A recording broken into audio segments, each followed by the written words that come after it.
aux femmes conseillères municipales, alors j'ai appris qu'on disait allô, hein, parce que si je ne disais pas allô, je disais allô. Je voudrais te dire bravo et qui est membre de notre liste à la 34e place. Je voudrais saluer aussi les candidats de notre liste, je commence par les dames, Marianne Baudouin-Morel, pardonne-moi, de Guigny et Noël Duvernier. Maire de Castellar, il faut qu'elle se lève aussi, maire de Castellar, elle est Nice, membre du Centre national des indépendants et paysans. Je voudrais saluer la numéro 2, Stéphanie Gibault, que vous allez découvrir tout à l'heure, et qui va vous faire un très bon discours, j'en suis sûr. Et puis, je voudrais saluer Benjamin Cauchy, qui est notre gilet jaune favori, parce que c'est un gilet jaune votez-le.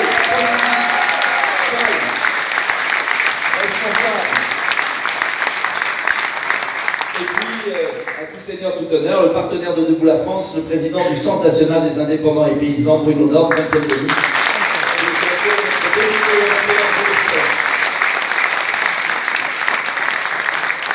Je voudrais saluer tous les Marseillais, Marie-Dominique Salucci, je ne la vois pas où elle est passée, de ces faux semblants, de ces discours ringards, de cette folie française pour déserter les urnes, eux qui ont fait la révolution pour reprendre le pouvoir. Alors moi je n'ai qu'un message, et je vous demande de l'avoir, c'est d'aller voir vos voisins, d'aller leur dire mais vous ne pouvez pas ne pas aller voter. Et vous ne pouvez pas aller voter, ne pas aller voter parce que vous avez l'embarras du choix dans cette élection.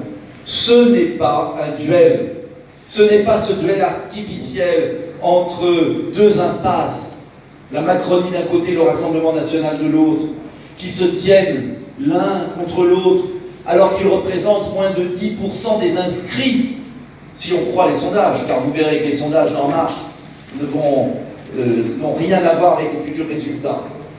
Quand vous imaginez, et c'est ce qui explique l'abstention annoncée, qu'on enferme les Français dans une espèce de supposé duel, une sorte de mauvais feuilleton, de mauvais remake de la présidentielle, uniquement pour sauver un président de la République aux abois, qui a prononcé ce matin une interview ridicule, creuse, lamentable dans les journaux de province.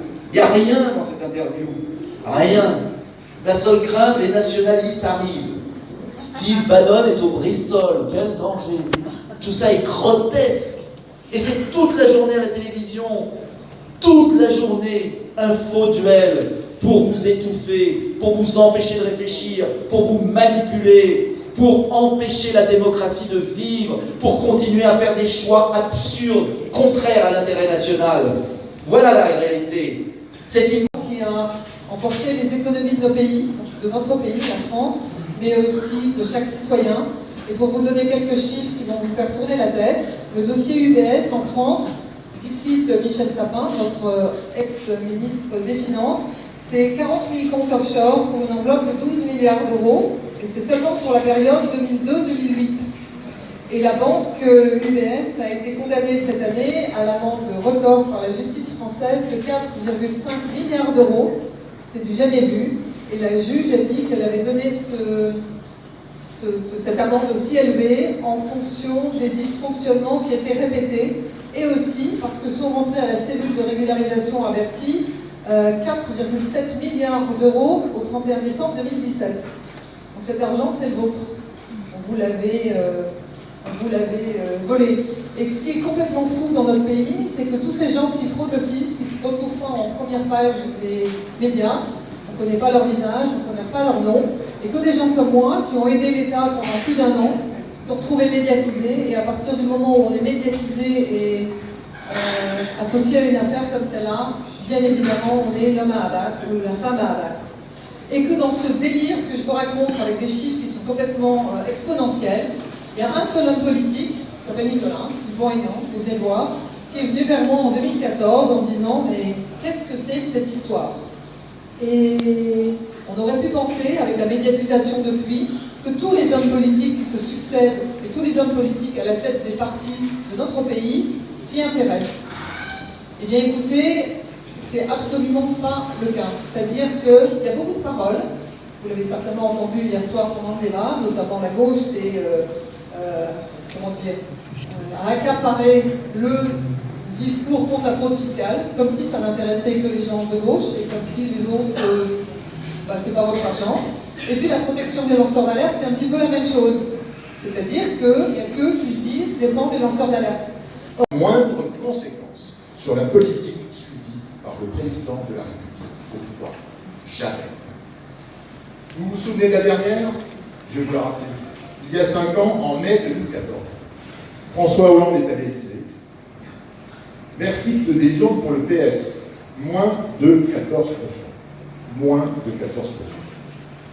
On n'est pas dans une configuration actuelle où on se demande si le parti du président va faire plutôt 20, plutôt 22. Non, à l'époque, moins de 14%. Et le Parti socialiste n'arrive même pas en deuxième position.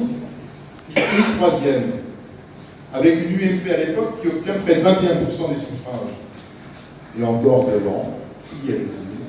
Marine Le Pen, le Front National, avec près de 25%.